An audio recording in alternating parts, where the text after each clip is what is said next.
তোমাদেরকে একটু ভেঙে দেখাবো। দেখো কতটা সুন্দর হয়েছে। আর এই চাটনি দিয়ে খেতে কিন্তু দুর্দান্ত লাগে। হ্যালো বন্ধুরা, তো আমি আজকে আবার অন্যদিনের মতো নতুন একটা রেসিপি নিয়ে এসেছি। আজকের রেসিপি হচ্ছে মটরশুঁটির ইডলি। তো তোমরা অনেকে অনেক রকম ইডলি খেয়েছো, তো মটরশুঁটির ইডলি খেয়েছো কিনা বলতে পারবো না। তো আমি আজকে সেই ইডলিটা বানাবো। তোমরা শেষ পর্যন্ত ভিডিওটা স্কিপ না করে পাশে থেকে দেখার জন্য অনুরোধ রইল। তো চলো শুরু করি। তো আমার ইডলিটা বানাতে মটরশুঁটি লাগবে। তো আমি মটরশুঁটিটা মিক্সার গ্রাইন্ডার দিয়ে মিক্সার করে নেব। এর মধ্যে আমি 100 গ্রাম মটরশুঁটি নিয়ে নিয়েছি। তোমরা চাইলে আরেকটু বেশি নিতে পারো। ওর মধ্যে একটু আদা দিয়ে দেবো। এর মধ্যে 4-5 টুকরো আদা আছে, ওটা দিয়ে দিলাম। 2টো কাঁচা লঙ্কা দিয়ে দেব। দিয়ে এবার আমি মটরশুঁটিটা মিক্সার করে একটা পেস্ট বানিয়ে নেব।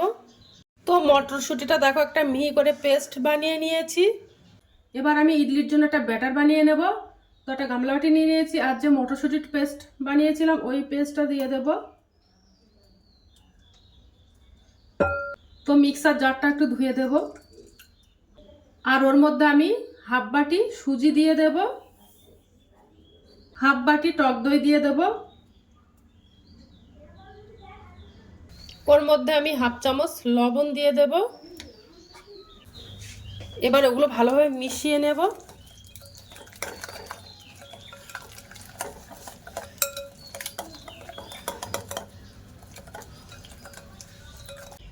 দেখো এর মধ্যে কোনো জল লাগবে না। তো ইডলির জন্য ব্যাটারটা বানানো হয়ে গেছে। এবার আমি একটা বাদামের চাটনি বানিয়ে নেব। আর ইডলির সঙ্গে বাদামের চাটনি বা নারকেলের চাটনি, যে কোনো চাটনি সঙ্গে খেতে কিন্তু অসাধারণ লাগে। আমি ওই চাটনিটাই বানাবো।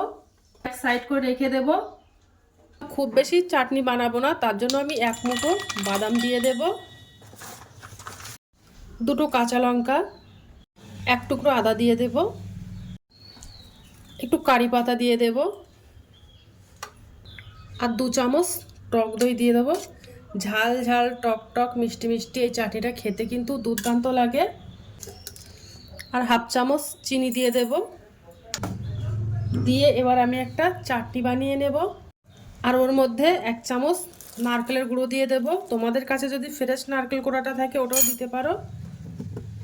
দেখো বাদামটা আমি একটা পেস্ট বানিয়ে নিয়েছি। এবার একটা বাটিতে ঢেলে নেব।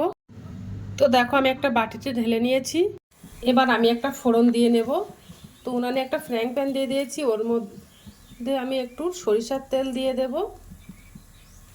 অল্প করেই দেব।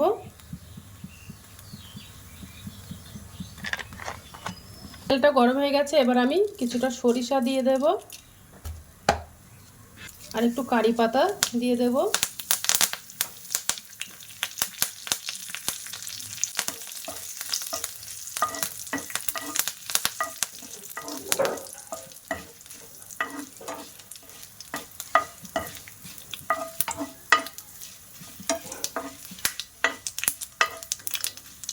তো ভাজা করা হয়ে গেছে, গ্যাসটা অফ করে দেব।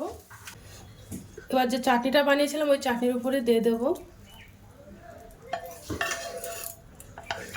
ওর মধ্যে আমি হাফ চামচেরও কম একটু লবণ দিয়ে দেব। আর আমি এটা বিট লবণ দিয়ে দিয়েছি। দিয়ে বেশ ভালো করে চাটনিটা মিশিয়ে নেব। আর এই বাদামের চাটনিটা ইডলির সাথে খেতে কিন্তু অসাধারণ লাগে। তো চাটনিটা বানানো হয়ে গেছে। এবার আমি ইডলিটা বানিয়ে নেব। সুজিটা ভিজে অনেকটা ফুলে গেছে। এবার আমি ওর মধ্যে হাফ চামচেরও কম বেকিং সোডা আর হাফ চামচ বেকিং পাউডার দিয়ে দেব। দিয়ে ভালো করে মিশিয়ে নেব।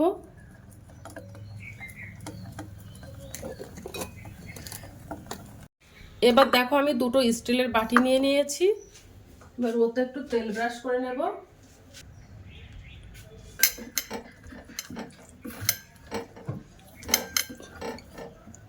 তো তেল ব্রাশ করে নিলাম। দেখো কেমনভাবে ব্যাটারটা বানিয়ে নিয়েছি। একেবারে নাও ঘন নাও হালকা একটা ব্যাটার বানিয়ে নিয়েছি।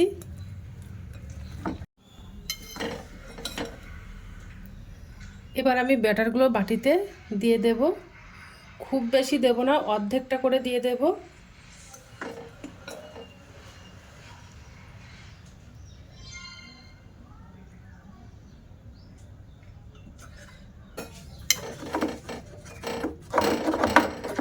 দিয়ে এবার বাটিতে খুব ভালো করে সেট করে দেব। 3টে বাটিতে ব্যাটারটা দিয়ে দিয়েছি। উনানে কড়াইতে জল দিয়ে দিলাম, দিয়ে এবার আমি একটা স্ট্যান্ড দিয়ে দেব,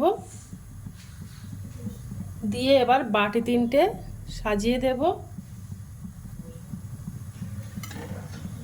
3টে সাজিয়ে দিয়েছি কড়ার মধ্যে। এবার ভাপ দেব। এবার একটা ঢাকনা চাপা দিয়ে দেব। তো এইভাবে আমি ভাপটা দিতে থাকবো, তারপরে আমি আবার চলে আসি।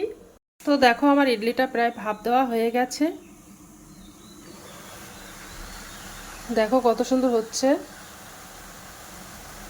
ইডলিটা আমার ভাপ দেওয়া হয়ে গেছে। এবার আমি গ্যাসটা অফ করে দেব আর ঠান্ডা করে তোমাদেরকে দেখাবো যে কেমন হয়েছে ইডলিটা। এই ইডলিটা কিন্তু আমরা অনেক সময় অনেক টাকা দিয়ে রেস্টুরেন্টে খেতে যাই। তো তোমরা এইভাবে ঘরোয়াভাবে বাড়িতে এইভাবে তোমরা বানাতে পারো, আর একদম কম খরচে অল্প সময়ের মধ্যে বানানো যায় বাড়িতে। তো ইডলিটা ঠান্ডা করে তারপরে বাটির থেকে তুলে নেব। তো দেখো কত সুন্দরভাবে উঠে যাচ্ছে, সহজভাবে বাটির থেকে উঠে গেছে, আর কত সুন্দর হয়েছে।